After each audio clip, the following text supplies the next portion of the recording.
today's webinar. My name is Shweta Singh. I am pursuing BLS LLB from Advocate Balasaheb Apte College of Law.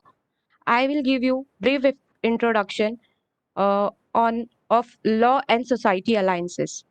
Law and Society Alliances is a national growth organization that focuses on intellectual work and intervention, both policy and legal, on issues such as law and legislation, national security and strategic affairs, education and skill development, culture and history, business and economics, financial inclusion and vocational training, basically all aspects of human life and to make life itself better for the people from all fields and sectors.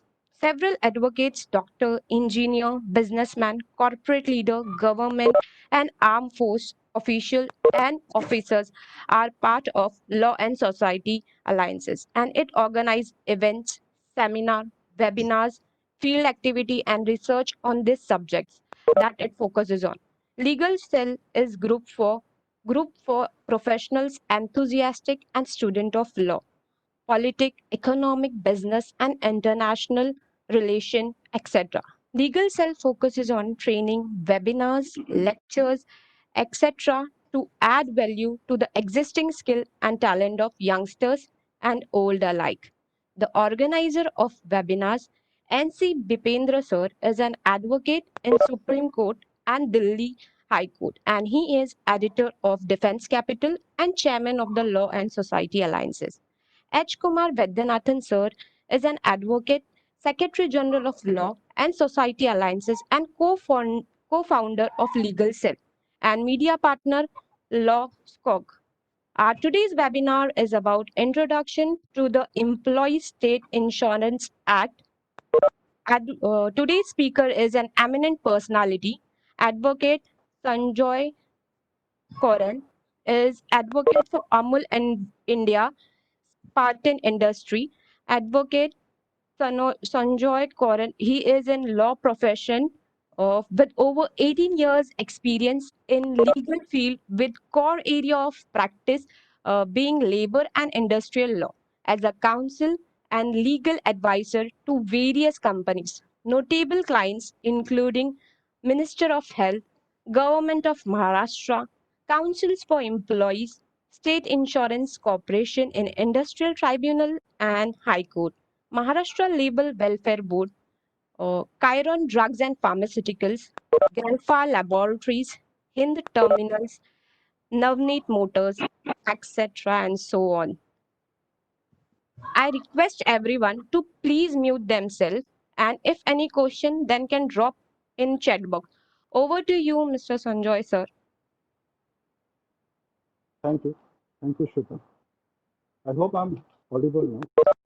Yes, sir. Yes, sir. Thank you. At the outset, I would like to congratulate Law and Alliance Society for initiating this wonderful series of lectures on labor laws, human resource development, and other incidental subjects. I would also like to profusely thank Advocate Kumar Vaidyanathan for inviting me to give a lecture on Employee State Insurance Act. Uh, Employee State Insurance Act is a piece of welfare legislation, beneficial legislation, enacted by Parliament in the year 1930. The Act, the aims and objective of the Act is to provide various social security measures to the working class population, to the deprived and the underprivileged sections of the working population with healthcare benefits, cash benefits, medical benefits, hospital benefits, maternity benefits, employment injury benefits, and a wide range of benefits and help to workers in times of distress. Now, this act is, in fact, it tries to attain the objective as stated in the directive principles of state policy of the Constitution, as stated in Chapter 4 and more abovely in Article 41, 42, and 43 of the Constitution of India, which direct the state or the Union of India to enact such legislation pertaining to the welfare, well-being, and benefits, educational benefits, social benefits of the employees. And this attempts to achieve the socio-economical justice for workers. ESI Act attempts to achieve socio-economical justice to workers.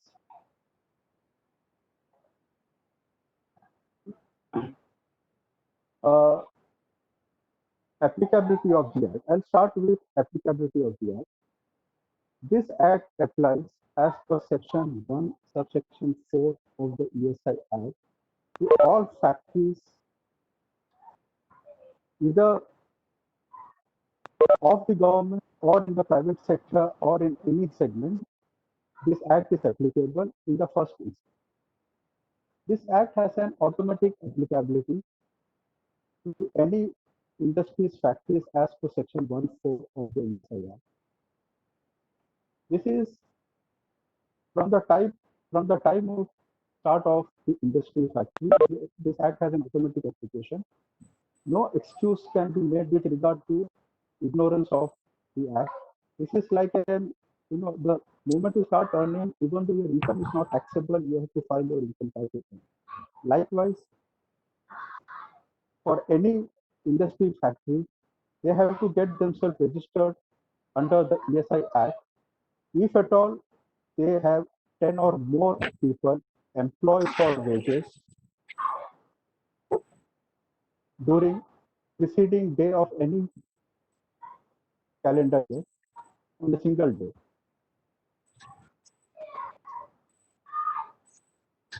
Now, the Act is in the nature of insurance against risks such as sickness, employment hazards, occupational hazards, and the benefits is given to the employees on the payment of a premium called as contributions. The contributions are paid by the employer to the ESI corporation periodically every month. The component of contribution, the component of contribution with regard to an individual insured person consists of, as of date, 0.75% of the employee's deduction made from the employee's salary. 0.75% of the made from the employee's salary. The employer adds 3.35% of his contribution and totaling to 4% of the salary that has to be credited to the ESI corporation, 4% of an individual employee's salary. Now, with regard to the contribution that is given,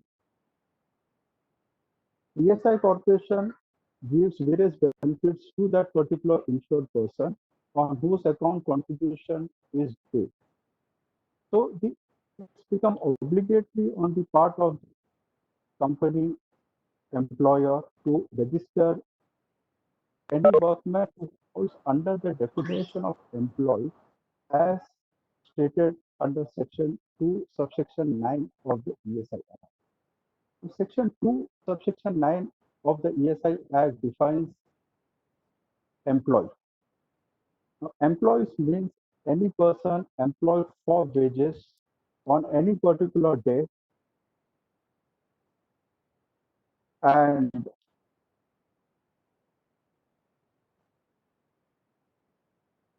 whether he is directly employed by the establishment or through any contractor or whose services are temporarily hired on rent or taken to an immediate employer, the contribution needs to be paid with regard to that particular employer. Now I repeat, The Act is applicable in the first instance to any establishment employing 10 or more employees and using power for manufacturing activities. Now, there is one more provision, Section 1, Subsection 5, wherein the government can notify any establishment for the purpose of coverage under the ESI Act. This is done under Section 1, Subsection 5 by notification by the appropriate government, and this section vests power in the appropriate government to extend the provisions of ESI Act to any other establishment. Now, why this power?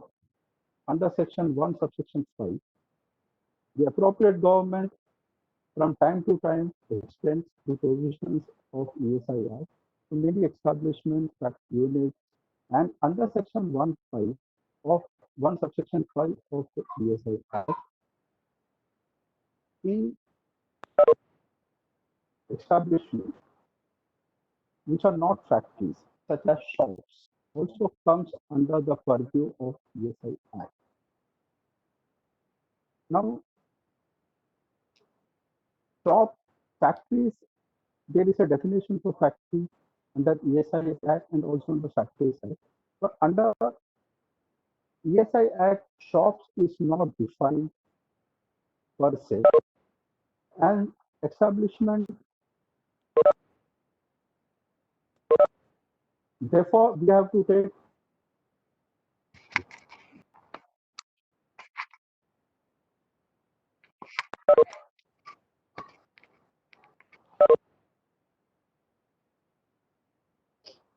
now, shop is not defined under the ESI Act. Therefore, in order to determine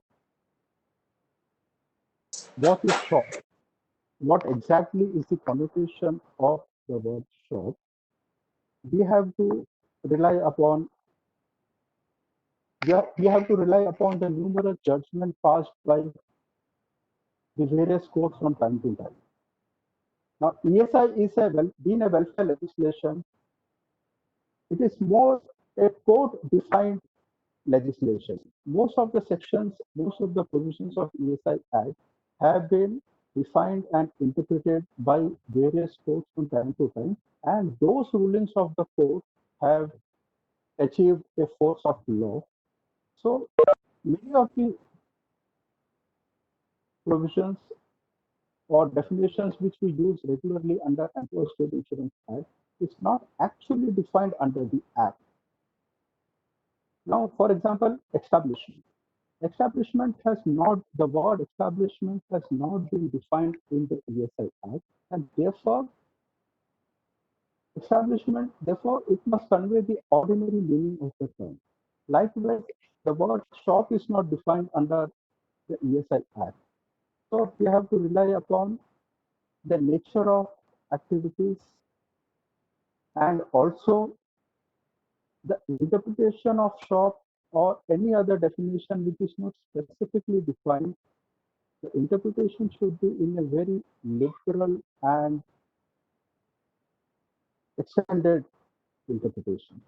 Now, being a welfare legislation, we cannot have a literal interpretation of any terms or words. Therefore, the Supreme Court from time to time have defined various provisions and with regard of the Act and with regard to Section 1 subsection 5, under which shops have been covered under the purview of ESI Act.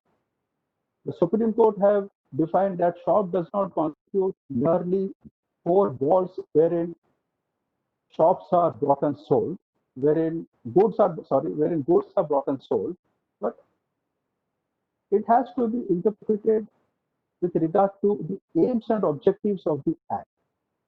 Now, the aims and objective of the Act is to provide welfare to the working class, to the employees, and therefore it has to be liberally interpreted with an aim to ensure more and more employees and workers comes within the ambit and purview of the ESI Act. Now, there are notable judgments with regard to the interpretation of SOP under the ESI Act, and this judgment comes into play because that definition of SOP is not there in the ESI Act. So, the Supreme Court, in its landmark case of Hind Jia Bank versus Regional Director ESIC, reported in 1987, one Labor Law Journal, page number 502, have stated that shop does not mean or boards wherein goods are bought and sold, any services rendered for a price, and any services wherein systematic, economic, and commercial activities are being undertaken by an establishment, those entities will come under the definition of shop as defined under Section 1(5) or by the notification issued by the appropriate government from time to time. So, this ruling has a profound impact on interpretation of shop under the ESI Act. And based on this ruling and the subsequent ruling in Royal Talkies and other judgments and all passed by the Supreme Court, more and more establishment came under the definition of shops. More and more employees and workers came under the purview of ESI Act, and they could get tangible benefit of a welfare legislation. Now, there is another word under Section 1(4). This act is applicable to any factories from right from day one, from the first instance, wherein manufacturing activities are being undertaken with the use of power. Now, this manufacturing activities also not defined under the ESI Act, but then Section 2, subsection 14, capital double A states that for the purpose of interpretation of manufacturing activity, we have to take the definition as defined under the Factories Act, and in Factories Act, manufacturing activities are specifically defined. Likewise, definition of power. Power is not defined under ESI Act, so we have to take the help of Section 2, subsection G of the Factories Act, wherein power is defined. So, in a nutshell, this act is applicable to any establishment employing 10 or more employees and using power for manufacturing activities, and any establishment not using power but employing 20 or more employees as per the notification issued by Government of Maharashtra, which is the appropriate government under Section 1 to Section 5, and this act is applicable to those class of establishments. Now, another important factor of ESI Act is wages. Now, wages is defined under Section 2, subsection 22 of the ESI Act. Now, wages means any remuneration paid or payable in cash to an employee if the terms of contract, express or implied, were fulfilled. So, the definition of wages is extensive and elaborate in the ESI Act. It includes under Section 2, subsection 22, any remuneration paid or payable in cash to an employee in terms of the contract, express or implied, are fulfilled. So herein we will find there are three components of wages, and the first is with regard to remuneration paid, payable in cash. Second is if the terms of contract, express or implied, are fulfilled. And but this component of wages does not include pension fund or provident fund. Component of wages does not include traveling allowance or any traveling concessions given to an employee. And for the purpose of coverage, the Honorable Supreme Court, in its landmark judgment of M.L. Suri versus ESI Corporation, has held that for the purpose of coverage, it is essential that the employee should come within the ceiling prescribed under the definition of ESI Act. Now, ESI Act excludes any employee whose salary exceeds a certain ceiling prescribed from time to time. As on date, the ceiling is 21,000 rupees.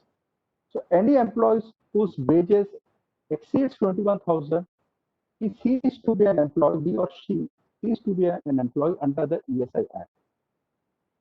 So for any employee to get the benefits of ESIC, the wage ceiling should be under 21,000 as on date.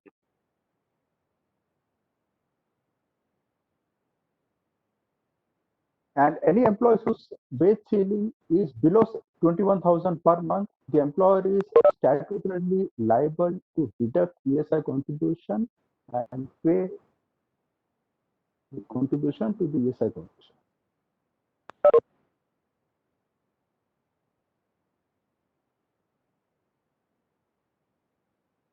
Now, with regard to ESI corporation has many layers. One layer is with regard to contribution that has to be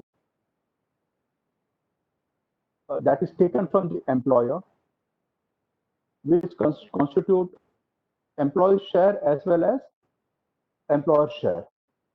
Now, with regard to the contribution that is taken by that is deposited by the employer with ESI corporation, the ESI corporation offers numerous benefits to all its insured person, to all the workers, employees who are insured, who are covered under the ESI Act. Now, the list of benefits offered by the ESI corporation is defined under Section 46 of the ESI Act, and which states Section 46 states about benefits which the insured person, their dependent, or the person mentioned thereon will be entitled for. And those benefits are in the nature of sickness benefits, maternity benefits, disablement benefits, employment injury benefits, dependents benefit in case of fatal accident or death to an employee, and funeral expenses.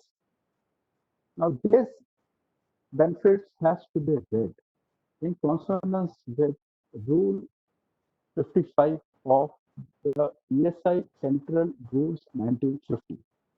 ESI Central Rule 1950 gives micro details with regard to the benefits as stated in section 46 of the ESI Act.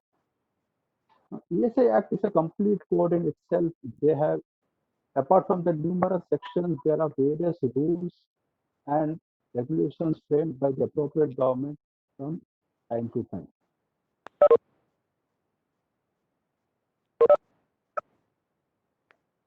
Now, the benefits are of two types: cash benefits and monetary benefits and non-monetary benefits. The monetary benefits under the ESI Act constitute hospital treatment to any employee injured or any accident that happened during and in the course of employment. So, hospital admission, treatment, operation if required, entire expense are borne by ESI corporation, uh, either at their own hospital or if at all the person is referred to private hospital, reimbursement to that extent is made. Now, with regard to the discharge of benefits, hospital benefits and all, it is very pertinent to know. ESI Corporation is a central act enacted by Parliament, but under the scheme of things of ESI Act, the hospitals in all the states are run and conducted and governed by the Ministry of Health of the respective state government. So in Maharashtra, the ESI hospitals, dispensaries, clinics, empanelments of doctors are done by the government of Maharashtra, Ministry of Health, and which runs ESI hospitals, popularly known as Kamgar hospitals in various areas. Another phenomenon of last one decade is ESI have started taking and building super specialty hospital on its own. We have it in Bombay at Andheri and one more place, ESI hospital. Those are super specialty hospital only to cater to the needs of employees and workers. Now, with regard to non-cash benefits, they also offer dependence treatment, hospitalization. Dependence means immediate family members whose names are there in the record, immediate family members of any employees whose names are there in record of ESI Corporation, which the employee have to submit. So those family members are entitled for treatment under ESI scheme, and it's a free treatment for those family members whose details are given by the insured person, immediate family. Then there are cash benefits offered by ESI Corporation. Cash benefits is disablement benefit, disablement with regard to employment injury, whether it is partial disablement, temporary disablement, permanent disablement, any type of disablement which impairs or which don't permit the employee to do his regular nature of work, which he was doing prior to that incident. ESI Corporation gives them cash benefit as stated in the various provisions of the Act, which is itself a very mammoth subject. Then there are injuries, employment injury benefits. Then there are medical benefits and also funeral expense one-time lump sum amount paid by ESI Corporation in case of death of any individual. Now, with regard to the contribution, this Act is applicable in the first instance to every establishment. But it happens that in many times, some employer, for the reason best known to them, they violate the provisions of ESI Act and they don't pay contribution with regard to individual employees. So also with regard to details of the employees or number of employees employed by them, details are not furnished to avoid contribution, to avoid monetary payment to ESI Corporation. But in doing so, the employer does a great disservice to his own employees, because in case if any employee is not any employee who deserved and who as per law was required to be covered under the ESI Act but is unfortunately not covered by the employer, then in case of any incident of employment injury or accident, the employer will have to bear the burden of monetary burden of treatment with regard to that employee. And so also he will be liable for penal actions as well as monetary actions by ESI Corporation.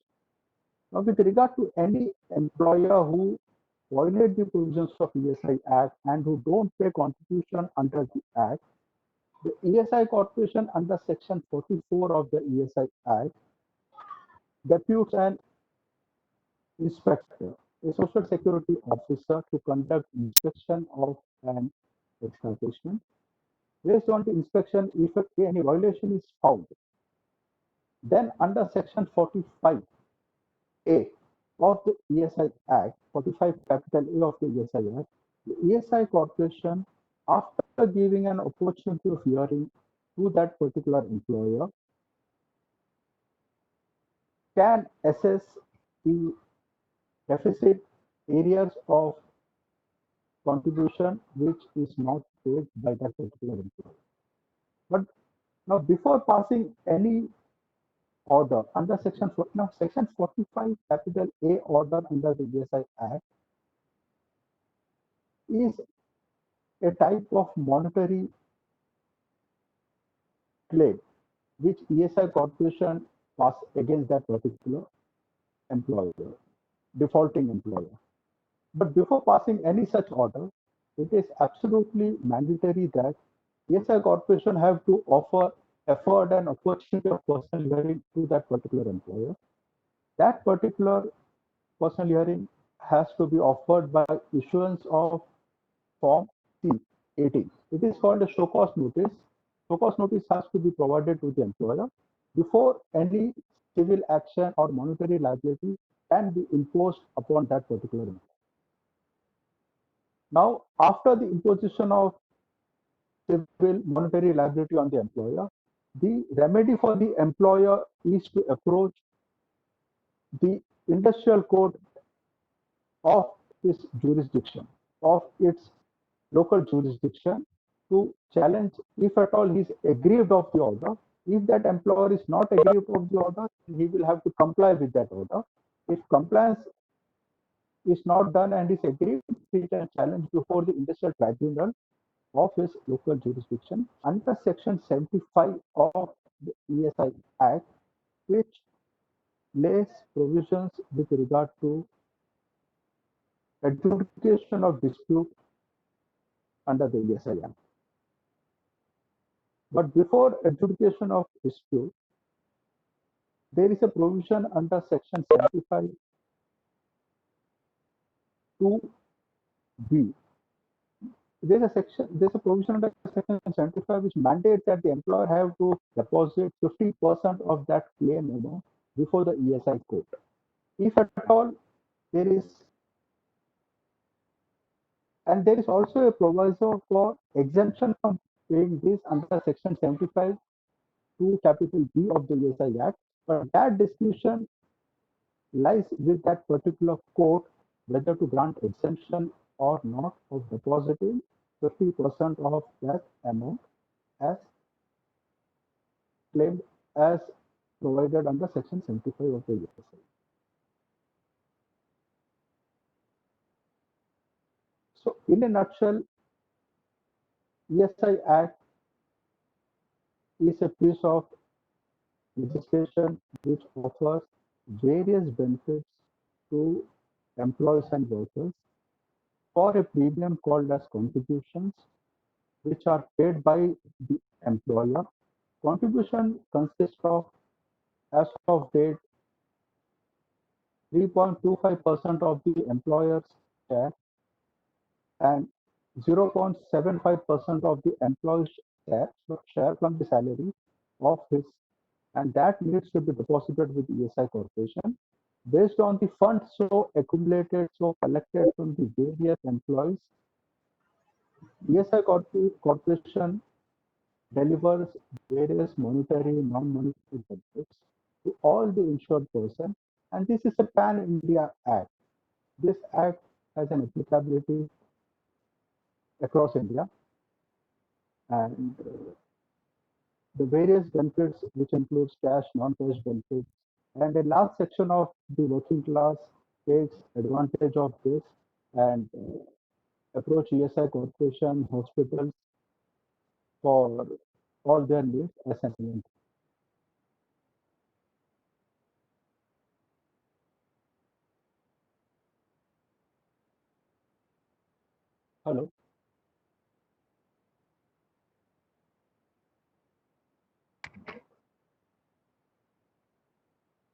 Hello, Shweta?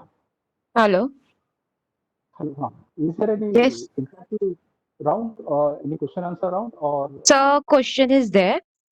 I'll just ask you. My question is there. Many establishments who even thought required to be covered under ESIC Act have not covered themselves under the Act, and it seems no action been taken against them. How they are being managed to function without coverage? uh, well, it's very rare to happen that there are establishments who were supposed to be covered who have to cover themselves, but so far not covered. If at all any such instance or incident happens, any employee can raise the grievance or make a complaint to his local ESI office or any office and ensure that particular employee. See, ultimately, ESI is a government entity with very limited staff. In a metropolis like Bombay, Mumbai, we have thousands of small, medium establishment wherein ESI Act is applicable. So it is not possible for each and every inspector or social security officer to go and take inspection and ensure coverage, ensure compliance of the ESI Act. And because even like all government entities, ESI entity is also corporation is also short staffed. So in that instance, either there are NGOs or the employees or workers or unions can report this non-compliance aspect to nearest ESI office. They will ensure that the inspector is sent for inspection and compliance coverage is been done of the particular entity, employer, company. Sorry, Shweta. The next question. Sorry, Shweta. I think we are having limited time, 3-4 minutes more. So if you can please wind up fast. Sir, request. Okay. Yeah, yeah. Okay, sir. Thank you, sir, for enlightening us. It was a great session, sir. Thanks to all participants, technical team, Venkatesh Shah, Kavita Shah, and Vinay Kumar.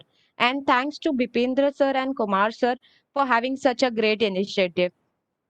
I would also like to inform you that our tomorrow webinar's topic will be disciplinary inquiry, role of IO, MR, DR by Advocate Chaitanya Turgal.